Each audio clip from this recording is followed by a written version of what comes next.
je me permets d'utiliser. Oui. C'est pas tout à fait exact, dans le sens où effectivement la taxe d'habitation, nous, citoyens, nous ne la payons plus, hormis quelques-uns sur les maisons secondaires par exemple. Sauf que cette taxe d'habitation que la commune ne perçoit pas, l'État rend la compensation à l'euro près aux communes. C'est-à-dire que, je suis au conseil aujourd'hui, hein, je participe au budget, je le vois. D'ailleurs, c'est très intéressant parce que j'avais plus ou moins anticipé la question. Vous voyez, ceci, c'est notre support. Alors, plus loin, j'inviterai tout le monde à aller voir pour ceux qui veulent.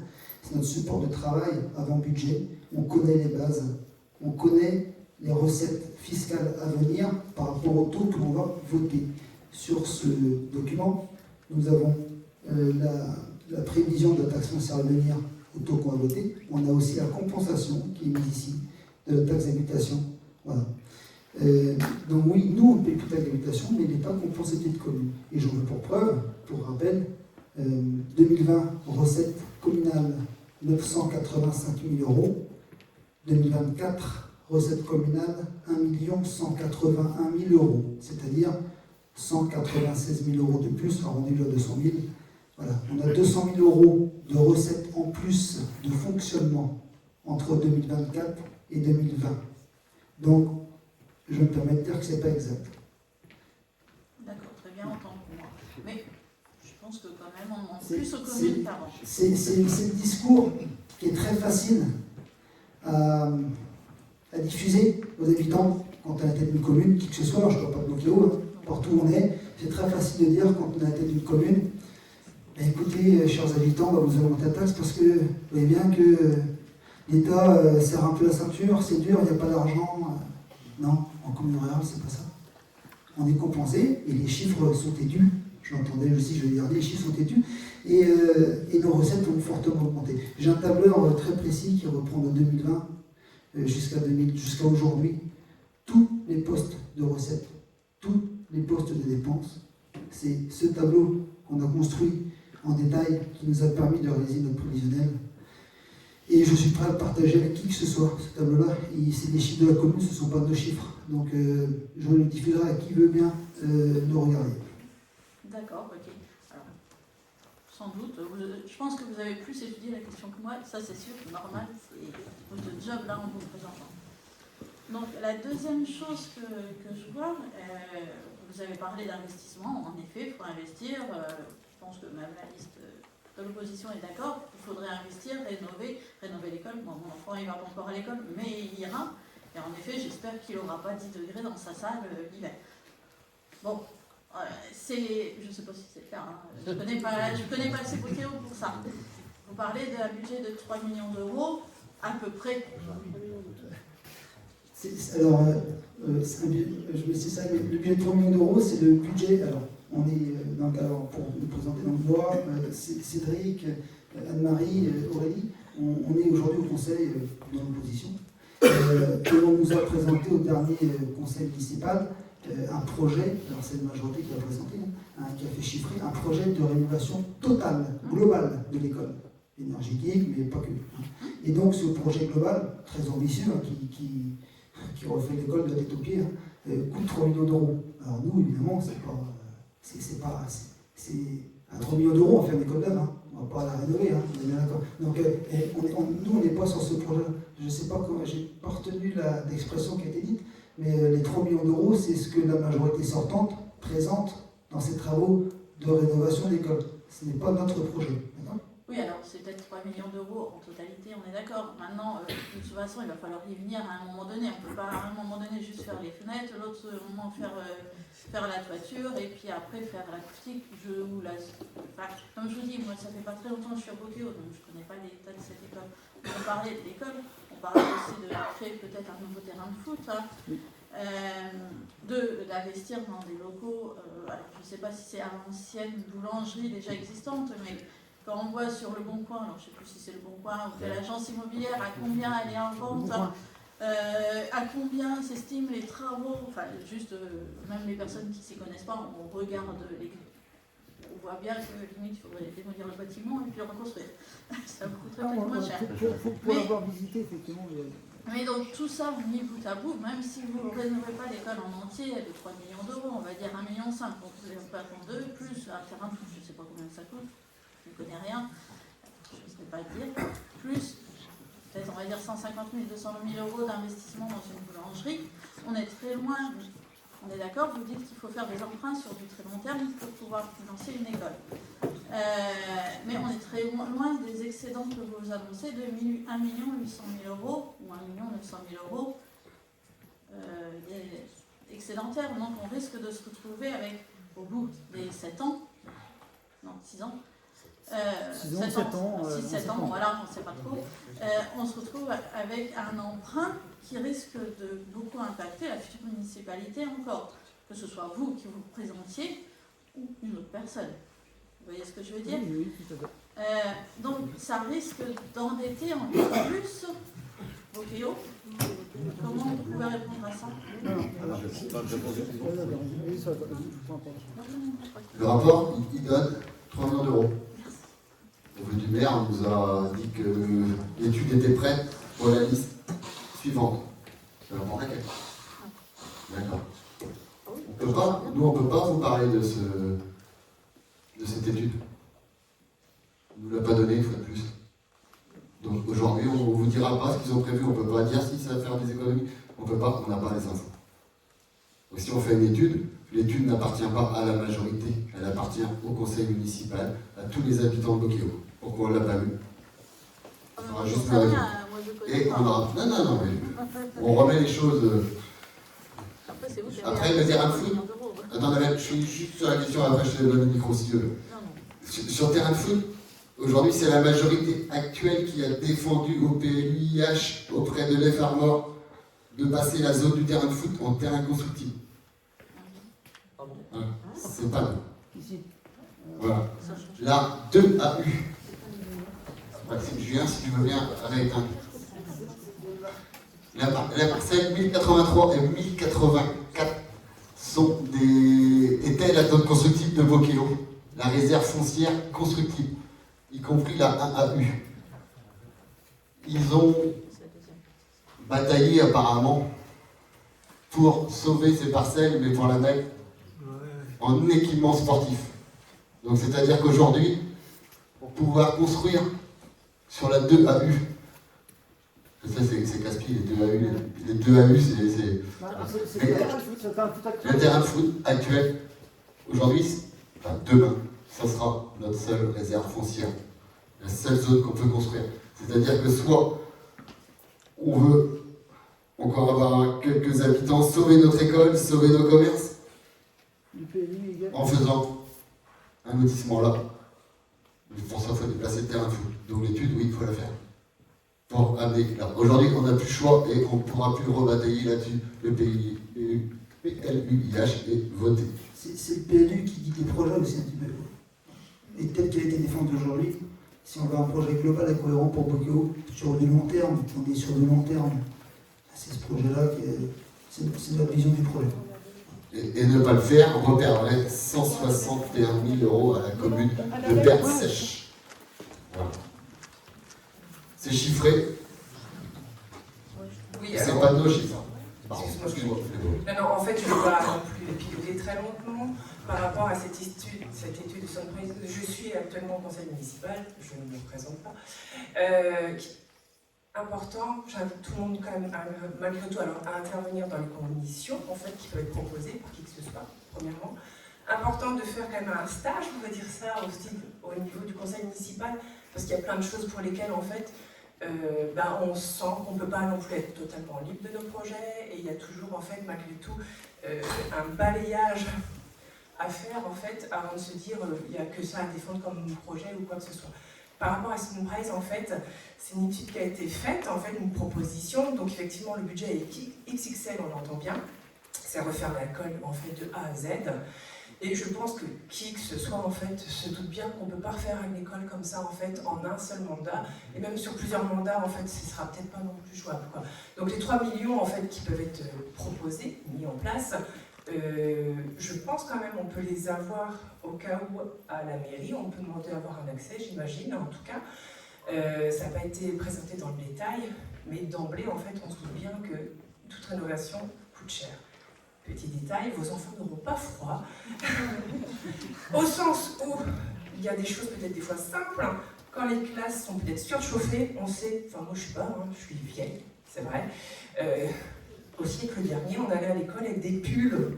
On mettait des pulls quand on était à l'école, même des fois des sous-pulls, et les enfants avaient chaud, enfin voilà. Non, il fait peut-être même parfois trop chaud. Non, je ne connais pas. Donc, Oui. Après, il y a des choses à faire, j'entends bien. Mais des fois, c'est aussi de la réflexion en fait, personnelle en disant je mets mon enfant avec un pull, ok, il pleut, ok, je mets des bottes.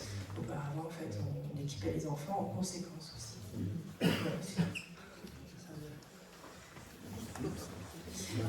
Bonjour, donc Benoît Sali, j'avais deux petites questions. La première porte sur le terrain de foot, donc vous proposez de déplacer le terrain de foot et j'aurais voulu savoir à quel endroit vous prévoyez de le refaire. Et ma deuxième question portait sur l'école. Donc j'entends bien la rénovation énergétique, mais aujourd'hui nous avons des problèmes de fuite d'eau, notamment dans le hall des petits. Donc quels travaux souhaitez-vous réaliser en urgence pour pallier à ça?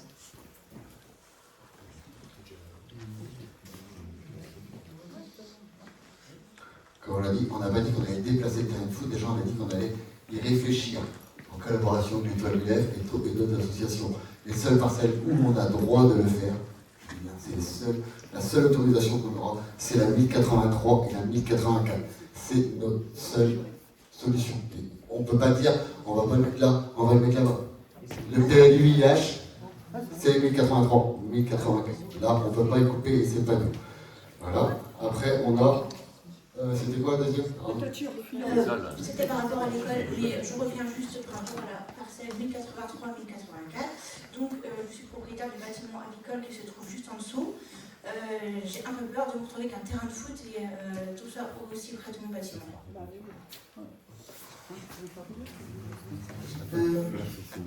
Oui, alors après, ça, c'est pas nous, là, c'est les élus sortants. Voilà, aujourd'hui, le PLU, nous, la municipalité qui va se mettre en place, on hérite d'un PLU qui a été défendu par la municipalité actuelle auprès des farmers. Voilà. Il se trouve que cette zone de loisirs, les parcelles 1083 et 1084 qui sont assurées ici, si elles n'avaient pas été zone de loisirs, elles seraient restées en zone constructive. Elles étaient de longue date prévues comme ça. La situation fait qu'on hérite de ça. Alors qu'est-ce qu'on fait? Est-ce qu'on laisse une friche sur ces parcelles-là, friche communale? Ou est-ce qu'on a une vision long terme pour la commune en se disant effectivement la tranche 2 de lotissement qui est en vert clair, la zone 1 à U, on est forcé de la faire dans le mandat, sinon on va la perdre. Mais non seulement, c'est ce que Cédric a expliqué, non seulement on va la perdre, mais non seulement on va perdre les zones, les deux autres zones 2 à U. Voilà. Si on veut demain, si on ne la fait pas, on va la perdre, on va perdre les zones 2 à U, on va tout perdre. On a une école centre commun, il faut qu'elle fonctionne. Pour qu'elle fonctionne, il faut des enfants. Pour qu'il y ait des enfants, il faut qu'il y ait des habitants. Pour qu'il y ait des habitants, il faut qu'il y ait des maisons. Et donc des projets. Voilà. Donc le terrain de foot, ce sera le dernier terrain constructible de la commune. Mais il ne sera pas construit dans le mandat. Déjà dans le mandat, on fera la tranche 2. Il restera, j'imagine, après 2032, la tranche 3, et encore après la tranche 4. Donc on n'est pas prêt de voir une maison sur le terrain de foot. Mais le terrain, l'Étoile du Lèvre, ils en ont besoin aujourd'hui. Ils n'ont pas d'éclairage. Les vestiaires, bon, pas de luxe. Moins cher dans faire l'infection que alors, créer un terrain. je poursuis. Non, oui, c'est plus cher, on est d'accord, de déplacer que de faire ce qu'il y a à faire dessus, on est d'accord. Mais nous, on a une vision long terme, pas court-termiste, on est plutôt sur le long terme. Voilà. Donc, quand on aura fait les lumières, la rénovation de vestiaires et peut-être les équipements autour du terrain de foot qui ont été demandés, on les a entendus jeudi, ces demandes-là. On aura mis un petit billet dans le terrain actuel. Si c'est pour, dans 3 ans, le déplacer, dans 5 ans, c'est un peu dommage. Ça s'appelle de l'argent public gaspillé. Donc, notre projet, il est de potentiellement, effectivement, déplacer le terrain de foot, d'avoir des très bonnes conditions pour une belle et une grande association communale. Et donc, et puis autour de ce terrain, on pourrait imaginer une zone plus globale qu'un terrain de foot en fait. Voilà. Zone de loisirs, sécurisée, sécurisante. Aujourd'hui, on n'a pas parlé du City Stade. Le City Stade, il n'est pas occupé à Beaucaire. Il est au fond. Il est dangereux parce qu'il est impraticable. Il faut avoir arrêté, on ne peut pas y aller dessus sans avoir le risque de se blesser. Vous voyez, le glissant commence à rouiller, il est tout neuf, il commence à rouiller. Donc on peut imaginer une zone de loisirs plus globale après autour du terrain de foot. Voilà. Mais on imagine Beaucaire, non pas sur 7 ans, mais sur bien plus longtemps que ça. À l'image du projet boulangerie qu'on imagine pas payer sur 7 ans, mais sur aussi du long terme. La toiture de l'école. La toiture d'école, je vais revenir sur le même sujet que pour la dame. J'ai dit à Nadia, j'ai le droit d'aller voir parce que je comprends pas. Voilà. Je vais vous donner sa réponse. Mot pour mot, c'est un conseil municipal. T'as rien à faire à l'école. Voilà. Donc je ne parlerai pas du chéneau qui fuit. C'est qu'un simple chéneau. Je pense qu'il y a plus d'un chéneau en France qui est réparé. Je pense que suite l'école de Beaucaire, on doit être capable de le faire aussi. C'est mon point de vue. Et je trouve dommage de ne pas juste avoir le droit de rentrer en école ou un chéneau.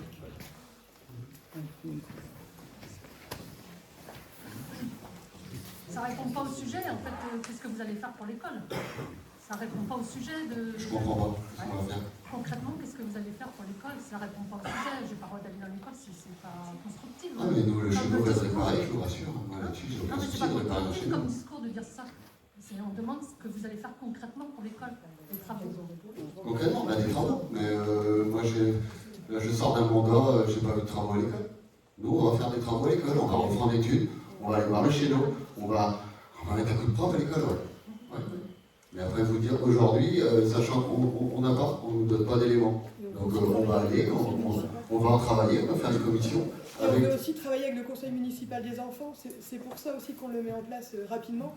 C'est parce que les enfants, c'est les occupants. Donc c'est eux aussi il faut qu'on les écoute. Si on fait un conseil municipal et qu'on ne les interroge pas sur leur domaine de compétences, c'est un peu dommage. Donc il y a à la fois... On parle d'une urgence pour l'école, parce que si ça fuit, il faut quand même... réparer une toiture, c'est pas très compliqué. Je comprends l'inquiétude d'un Carole, tu as totalement raison sur la fuite. Il faut... alors, tu as tout à fait raison. Il faut réparer ça urgemment. Le souci étant que, aujourd'hui, les compétences qu'on a dans notre équipe au niveau entretien des bâtiments communaux, c'est notamment Cédric qui a cette compétence. Bon, aujourd'hui, il n'est pas autorisé, il faut le dire tel qu'il est, aller à l'école, donc c'est dommage, mais c'est comme ça, et ça ne devrait pas être comme ça, on est bien d'accord, je trouve ça très dommage. C'est ainsi. Mais c'est quelque chose, moi aussi, mon enfant est à l'école, ça me fait pas plaisir, et puis ça fait longtemps que ça existe, ce problème-là, ça fait assez longtemps. Donc il est grand temps de régler ce souci-là, et après, sur la vision globale de l'école, c'est pareil, il faut qu'on voit, il faut qu'on discute, comme disait Gaël, il y a le conseil communal des enfants, il faut qu'on rencontre aussi les professionnels qui travaillent à l'école, il faut qu'on ait leurs attentes, comment ils utilisent les bâtiments. Il faut qu'on ait une vision globale, ça va mettre un peu de temps. Notre projet qu'on a présenté, il est ambitieux, mais on ne fera pas tout en 2026, ou en 2027, ou en 2028. Il y a des urgences. La toiture à Paris, c'est une urgence. Maintenant, la rénovation énergétique globale de l'école, ce sera un projet du mandat, mais là, on ne va pas s'engager sur 2028, ou 2029, ou 2026. Donc là, il faut qu'on ait du recul, il faut qu'on travaille ensemble, il faut qu'on échange. On n'a pas les réponses à tout, mais on sait vers là où on veut tendre. Puis la fuite, ça fait au moins 10 ans qu'elle est là. Ça fait même plus longtemps que ça. Ça vient pas de 2 mois, là. Ça fait 15 ans qu'il est fuite à l'école de Beaucaire. Donc, les municipalités, avant, on a pu aussi passer le problème. C'est ça. Alors, d'un côté, on donne à M. Théfault le travail de rénover la salle des fêtes et on interdit d'aller voir pour réparer un chéneau, chercher l'erreur. Oui, voilà. Exactement, merci. Merci. Je vais juste dire un point là-dessus, Sébastien Garnier et moi on a toujours été clairs là-dessus, je ne voulais pas entendre parler, je n'ai pas fait ça pour me mettre à l'honneur, j'ai juste fait ça pour gagner des sous, on était parti trop loin. Et pour information, le binôme Sébastien Garnier, malgré ce que plein de gens ont dit, le binôme Sébastien Garnier et Cédric Lefaux, c'est très très bien passé, il n'y a jamais eu un mot plus bleu. Et on a même parfois bien rigolé en réunion, parce qu'on a le droit de rigoler un peu. Et voilà, ça s'est très très bien passé, et vous pouvez lui demander, je pense qu'il vous dira la même chose. Et puis, mais c'est pas ça que je voulais dire. C'est qu'on t'a donné le pouvoir de travailler là, et on ne te donne pas le pouvoir d'aller voir un chez nous, donc cherche l'erreur. Bah, donnez-nous le pouvoir de travailler ici. Ah oui. Il faut juste nous laisser une chance de vous prouver qu'on est capable de faire des choses. C'est juste en devant. Nous arrivons à la fin de notre présentation et vous invitons. Nous arrivons à la fin de notre présentation et nous vous invitons à notre prochaine réunion le vendredi 13 si vous avez d'autres questions. Et maintenant, nous vous remercions sincèrement pour votre présence et votre attention. Nous vous invitons maintenant à vous rendre au buffet qui a été préparé pour vous. C'est l'occasion parfaite de partager un moment convivial, d'échanger vos impressions et de discuter ensemble. Merci.